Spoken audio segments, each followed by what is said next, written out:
மதுரை மீனாட்சி அம்மன் கோவில் சித்திரை திருவிழா கதை. மதுரை மீனாட்சி அம்மன் கோவிலில் சித்திரை திருவிழா கோலாகலமாக தொடங்கியது. மதுரையில் நடைபெறும் சித்திரை திருவிழா தமிழ்நாட்டின் மிக பெரிய மற்றும் பிரசித்தமான திருவிழாக்களில் ஒன்று.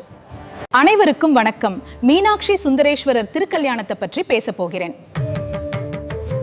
அனைவருக்கும் வணக்கம். பாண்டிய மன்னன் மலையத்வஜ பாண்டியன் மற்றும் அவரது மனைவி கஞ்சனமாலை குழந்தை இல்லாம கவலையில் இருந்தனர்.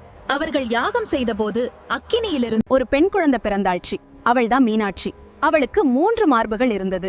அவள் தன் கணவரை காணும் போது 3வது மறையொன்று வீரமான ராணி மீனாட்சி ஒரு வீரத்திறன்மிக்க ராணியாக வளர்ந்து உலகம் முழுவதும் போரிட்டு வெற்றி பெற்றாள். இறுதியில் அவள் கைலாயம் சென்றபோது சிவபெருமானவர்களை சந்தித்தாள்.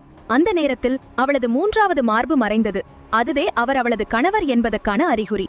திருக்கல்யாணம் பின்னர் மதுரையில் மிகப்பெரிய திருவிழாவாக மீனாட்சி மற்றும் சுந்தரேஸ்வரின் திருமணம் நடந்தது. இதையே மீனாட்சி திருக்கல்யாணம் என்று அழைக்கப்படுகிறது.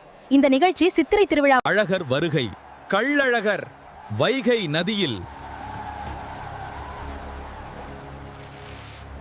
மீனாட்சியின் அண்ணன் கள்ளழகர் திருமணத்திற்கு வருகிறார். ஆனால் தாமதமாக வருகிறார். அவர் மதுரைக்கு வந்து வைகை நதியில் இறங்குகிறார். இந்த நிகழ்வு அழகர் ஆற்றில் இறங்குதல் என்று பிரபலமாகிறது. இது ஒரு முக்கியமான வைபவம்.